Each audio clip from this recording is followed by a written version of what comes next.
डॉ भीमराव अंबेडकर जी का एक कड़वा सच, रक्षाबंधन गुलामी का बंधन है। मानव जाति की अंतिम त्रासदी कुछ लोगों की नहीं बल्कि कई लोगों की है। Martin Luther king. मैं अभी बाजार से एक कप कॉफी पीकर वापस आया। समय खुद को स्टॉलों के पास जाने से नहीं रोक सका, जहां बहुत सारे लोग राखियां और अन्य सामान के टुकड़ों में शामिल हो गए थे, जैसे कि कलाकार उन्हें मुफ्त में बेच रहे हों। हाँ, यह रक्षाबंधन है। ग्लासली का त्योहार वापस आ गया है। यह भी पढ़ें, होली बहुजन दहन का स्मरणोत्सव। हाँ, रक्षा एक हिंदू त्योहार।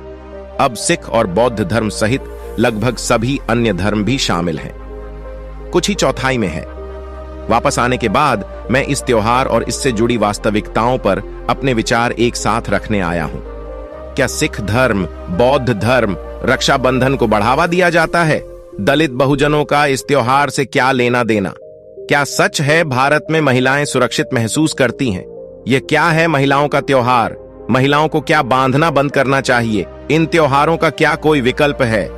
ऐसे कई सवाल हैं जो अभी मेरे मन में आ रहे हैं। जिस व्यक्ति का इतिहास कुछ समझ में नहीं आता, वह उस व्यक्ति के समान है जिसके पास न तो कान है और न ही मौजूद है। सबसे पहले तो इस त्योहार की कोई ऐतिहासिक पृष्ठभूमि नहीं है। हाँ, मैं इस बात से सहमत हूं कि हम भारतीय जो भी त्योहार, दशहरा, होली आदि मनाते हैं, उनकी कोई ऐतिहासिक पृष्ठभूमि नहीं होती। यदि एक महिला ने राजा की कलाई पर धागा बांधा और वह कई युद्ध जीतती है, तो यह सिर्फ एक काल्पनिक है, इतिहास नहीं। और कल्पना और इतिहास के बीच एक मजबूत रेखा होनी चाहिए। ओह, हमारे लिए नहीं, भारतीयों के लिए यह कल्पना और इतिहास के बीच की एक परत है और हम इसे कभी भी पार कर सकते हैं। ना ही कोई धागा किसी को जीत दिला सकता है। हिंदू धर्म में पवित्र मंत्र का जाप होता है।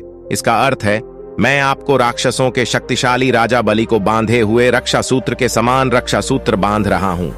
हे रक्षा, दृढ़ रहो, डगमगाओ मत।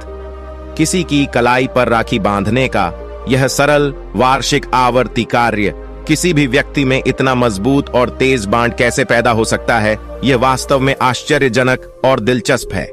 अब टेलीविजन पर लाइव प्रसारण में मैं देख रहा हूं कि कई महिलाएं बंधक बनी हुई हैं और सेना के लोगों को राखी बांध रही हैं ताकि वे मजबूत हो सकें या वे दृढ़ रहें, जैसा कि मासूम लड़कियों के साथ बलात्कार करते हैं। समय डगमगाए नहीं, बलात्कार के बाद महिलाओं की हत्या करें कि कश्मीर और उत्तर पूर्वी राज्यों में हुआ।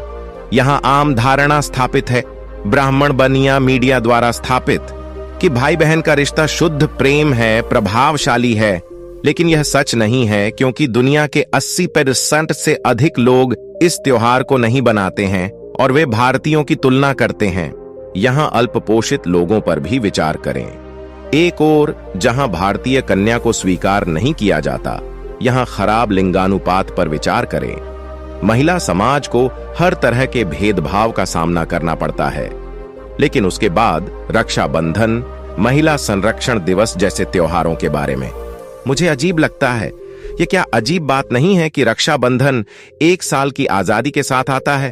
ओह, मैं 1 साल तक आपकी रक्षा करूंगा और उसके बाद अगर आप चाहते हैं कि मैं आपकी और रक्षा करूं, तो आपको मुझे एक नई राखी बांधनी होगी, जैसे कि यह 1 साल की सुरक्षा वाला मोबाइल रिचार्ज कार्ड हो। रक्षाबंधन, सिख धर्म और बौद्ध धर्म। यदि आप किसी समाज को नष्ट करना चाहते हैं तो उसका इतिहास नष्ट कर देंगे, समाज अपने आप को नष्ट कर देगा। डॉ B.R. अंबेडकर। सिख धर्म और बौद्ध धर्म ऐसे 2 धर्म हैं जो मुझे सबसे ज्यादा प्रेरित करते हैं। लेकिन जब मैंने बौद्ध महिलाओं को गुरुद्वारों में गुरु ग्रंथ साहिब की पालकी में राखी बांधते हुए देखा, तो मैं बौद्ध महिलाओं को बौद्ध धार्मिक स्थल बरगद के कागज पर राखी बांधता हुआ नजर आया। मुझे असंतुष्ट लोगों के लिए दुख होता है।